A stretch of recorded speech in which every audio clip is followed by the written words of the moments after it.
A very good afternoon to you, or good evening, or early evening to you. Welcome to the West Ham Voice on a Sunday afternoon. I hope you're all well, and I hope you're enjoying the long weekend. And it started pretty well, didn't it, for us West Ham fans, with the 2-0 win away against Crystal Palace at a ground over the last few years that hasn't been very favourable for us. So to come away with a 2-0 win and a really good performance was fantastic. How many of you remember me sitting here last week saying that when I did my reflection on the Aston Villa game, saying that if we start the same 11 against Crystal Palace, we'll get beat? And I also said if we don't have any pace in our team, thinking about someone like Crescencio Somerville coming in, we'll get beat. Well, this is why I do podcasts and YouTube channels rather than being a manager or a head coach of a Premier League team. What do I know? Look, if you're new to the channel, please do hit the like button, which is down there somewhere. Please also become a subscriber of the channel if you like the content. It doesn't cost anything to subscribe. Content is always free. So if you like the content, please like and please subscribe. So imagine my shock and everybody else's shock when we got the team news, and lo and behold, the same lineup was announced to that of Aston Villa. And we kind of scratched our heads a little bit and we started to think, oh, here we go. Another manager or head coach that's a little bit like David Moyes, doesn't listen to anyone. And well, like I said, why should he? Because the performance that we put in this time round was a lot more assured, an awful lot more better than it was against Aston Villa in the first week of the Premier League. Look, we kind of rode our luck a little bit in the first half, to be honest with you. Crystal Palace through Eze hit the bar, hit the post as well, and had one or two good saves from Areola, who kind of was more assured in goal now that he's acclimatizing to his new defense that he has in front of him. Well, Kilman, let's say. So Areola sort of kept us in it in the first half. But with regards to Soufal, look, we love him. We know he plays with his heart on his sleeve. He's a trier. He's always put every ounce of effort in when he plays for West Ham. But we kind of know that, with the greatest of respect to him, that he should be more of a backup now than as a starter in the first 11. But having said that, he helped to keep a clean sheet in the first half of that game against Crystal Palace. And then Dinos Mavropanos, once he cuts out all his little wayward passes every now and again, which he did again in the first half, he's actually getting in better and better. He's improving. He had another assured game. And I think that's got a lot to do with having someone like Maximilian Kilman alongside him. I think he had his work cut out for him last season, Mavropanos, having to help Kurt Zouma with Zuma's lack of pace, etc. Now he's got a player who's really composed standing next to him. You could see the way that Kilman is playing the game. And I think that gives Mavropanos confidence. And I think Mavropanos is improving his game because of it. Kilman, he's, all the people that were moaning and complaining that we spent too much money, £40 million, is beginning to demonstrate how good a centre-back he is. And that killer pass to Jared Bowen for our second goal was absolutely superb. The way he took it out of defence, took it forward, looked up and saw Bowen's run, superb. And then in the middle of the park, Rodriguez is getting acclimatised to the Premier League, and I think he had a much better game than he did against Aston Villa.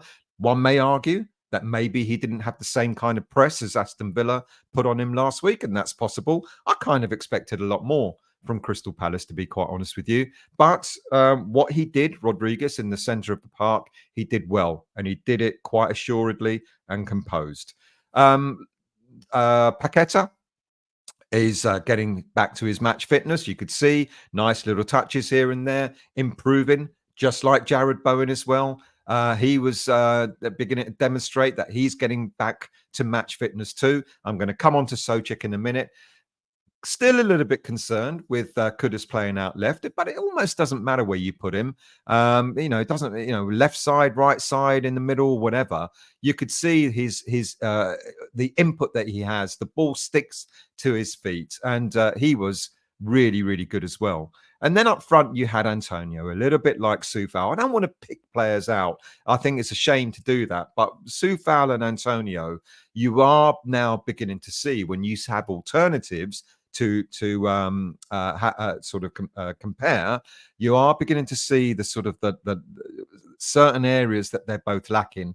And look, again, just like Soufal, great endeavor from Antonio. He puts blood and guts in every time he plays, but he doesn't have the technical skill, the ability to sort of carry it to the next level.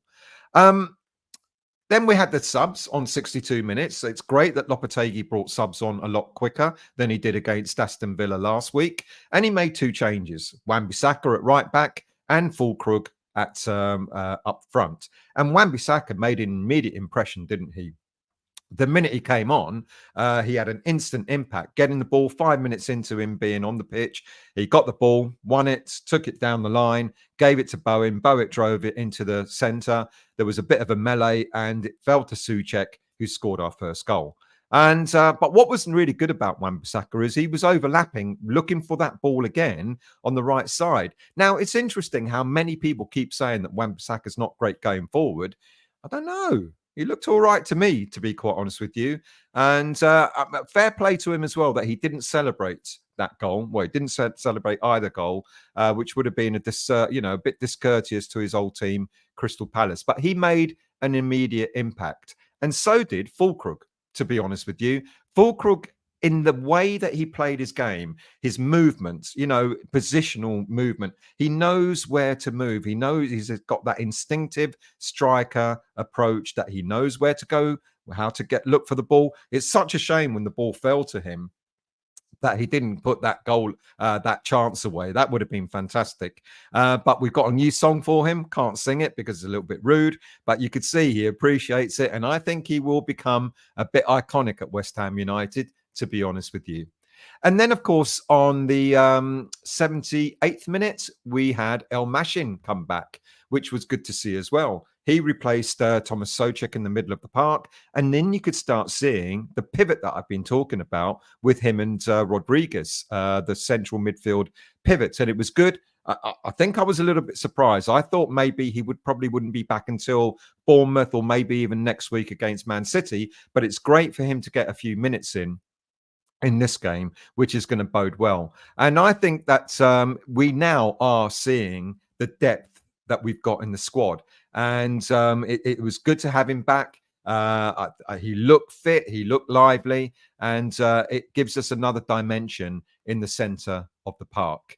Now, we closed off, by the way, the game. We put Debo on and also Creswell on to just close the game off, and it finished 2-0. And it was a good performance, and it was a deserved win. We had a really, really good, composed away performance in this game against Palace, who stuffed us 5-2. Let's not forget last season, and we've had a couple of unfortunate defeats against them at their ground over the years.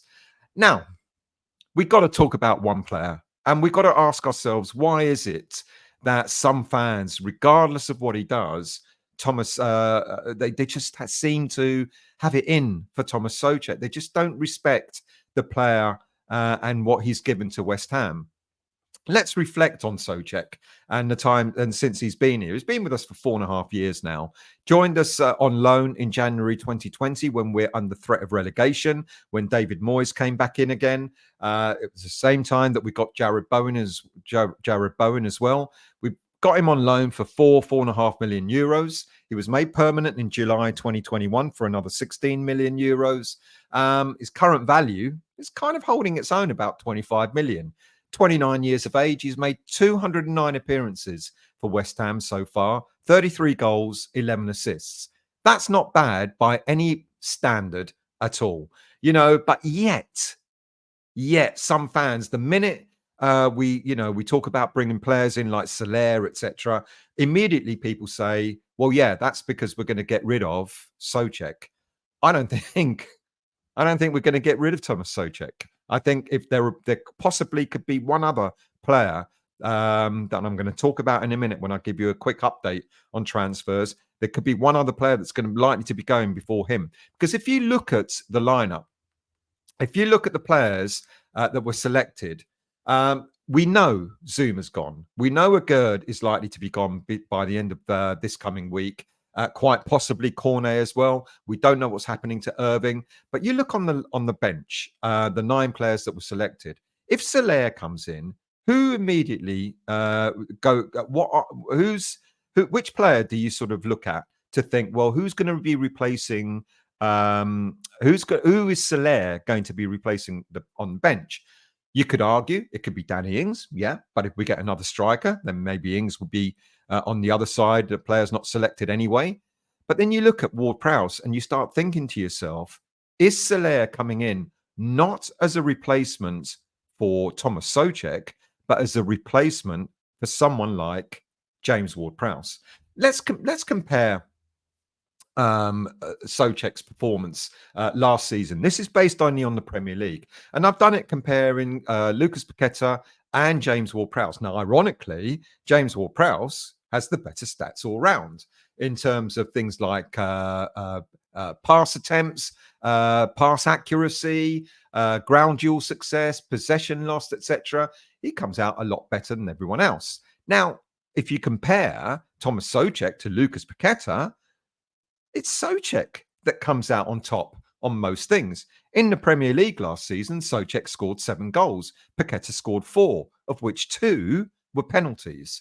When it comes to pass attempts, not as many as Paqueta, but pass accuracy is better than Paqueta's. Aerial duel success, I guess you'd expect, because of his height, would be better. But possession lost is also better than Paqueta's. Tomas Soucek has the better stats when you compare him to someone like Paqueta. So why is it? Well, the only thing I can really think of is, apart from people going on about his technical or lack of technical ability, which we know he does have a lack of technical ability when you compare him to someone like Paqueta. But I think he's a reminder of David Moyes. And this is why people seem to have it in for him. Because if you remember, every time, when Moyes made the selection, one of the first players on the team sheet was always Soucek, regardless of his form in the previous game or previous games, etc. Soucek would rarely ever get dropped.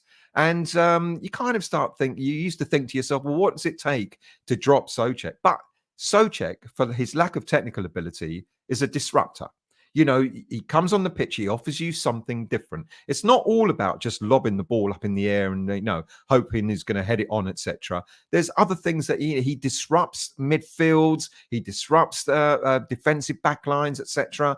And he's that sort of player that is niggly, he's horrible to play against. That is why I think David Moyes, what Moyes saw in him, and this is possibly what Lopetegui is seeing in him as well, because they can see something that he offers that's different to other players.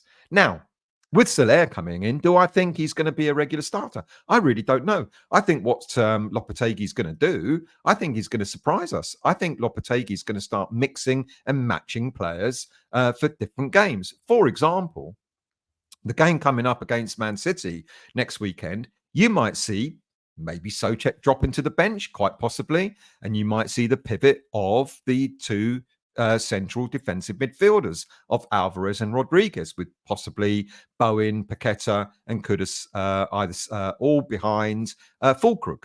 Or you might see maybe Soucek thrown in there alongside, I don't know, Alvarez, and Rodriguez dropped to the bench. Or you may see Somerville coming in to add pace with Kudus being in the middle, and so on. What Lopetegui is going to start doing is he is going to start mixing it accordingly. I don't think we're going to, all right, we saw 2 teams the same in the first 2 games of the season, but I think we're going to start seeing a few surprises. Not unpleasant surprises, but interesting changes. Lopetegui has already suggested that there's more than one way to play football. There's more than one way to have a formation. You can have a 4-3-3, 4-2-3-1, 4-1-4-1, whatever it may be. It's going to be different according to who we're going to play against. Now, that's refreshing in itself.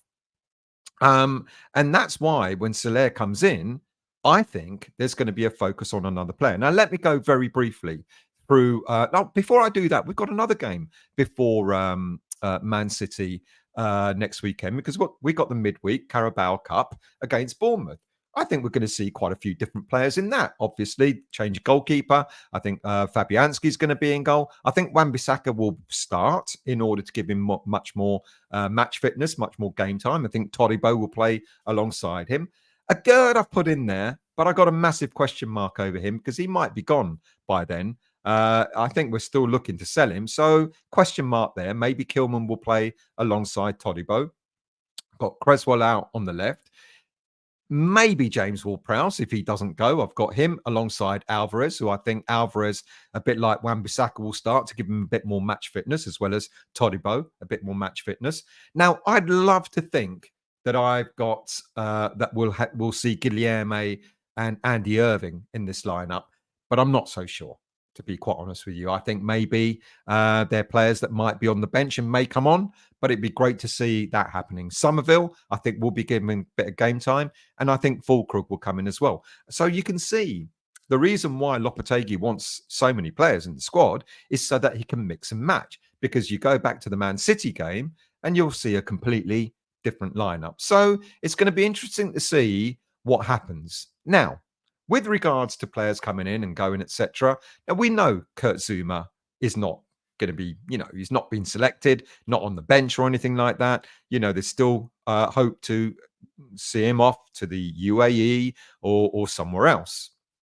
A Gerd is also being touted out there as well. So we may see both these players leaving before the end of the transfer window. And then, of course, we're linked to Nelson from Galatasaray, and we're still linked to Trevor Chalobah from Chelsea as well. So watch out for that. It's going to be one in, one out. Simple as that. Now, I talked about midfield, and I think, apart from the obvious of Maxwell Cornet and quite possibly Andy Irving either being sold or maybe going out on loan, I think we might see James Ward-Prowse leaving before the end of this transfer window. And I think that's who Soler will replace. I cannot see it being Tomas Soucek. So I'm hedging my bets here and thinking that we might see a last-minute movement of James Ward-Prowse. He was on the bench. He didn't even get on the pitch at the weekends against Crystal Palace. As I've shown you, we've had different subs come on, but James Ward-Prowse was not used at all. So I am just wondering whether we will see James Ward-Prowse with us by the end of this week. And then up front, of course, there's still talk about bringing in another striker. I genuinely don't know if it's Abraham, because we keep being told, despite all the rumours, that we don't have an interest in the player. But that would mean that one of two strikers are likely to leave, maybe both. If I had my money on one, it's more likely to be Antonio than Danny Ings. Not because I think Danny Ings is any better than Antonio, but I think in terms of who we might be able to cash in on, a player that we could sell more easily, at this moment in time, it's likely to be Antonio over Danny Ings. So there's a bit more to go. So just backtrack. Great performance, good substitutions. Impact subs that made an impact. What a difference that makes. We're going to see Lopetegui making loads of changes. I'm no longer going to predict. Well, I have done, but I'm never sure now as to what our first 11 is going to be, because I think Lopetegui is going to do what he says. He's going to make use of his whole squad. This is a squad game. We're going to start seeing quite a lot of changes. I'm not suggesting maybe Bowen will be dropped or Kudus will be dropped or anything like that. You might start seeing Paqueta on the bench every now and again. You might start seeing a false number 9 with Kudus in the middle And no strikers, strikers being on the bench, Kudus in the middle, and maybe Somerville out wide. I think you're going to start seeing that. What was also good about the game at the weekend was about the way our front three were mixing around. Because 1 minute Kudus was out left, next minute he was in the middle, next minute he was out right. Bowen came in the middle. You had Antonio out left, and doing that means it gives Lopetegui even more options. So that was good to see. But I'm never going to, I will predict, and I will probably get it wrong every time. But I just think we're going to start seeing a lot more rotation of our first 11 than even you or I would imagine. There you go. Thank you for watching. Please do leave your comments below as to what you think, especially about Soucek. Am I right in thinking it's because he reminds a lot of fans of David Moyes, and is that why a lot of fans have got it in for him? Or is it any other reason? You let me know. Thank you for watching. Please do become a subscriber if you've enjoyed the content, and please do hit the like button. And I will see you all again very, very soon.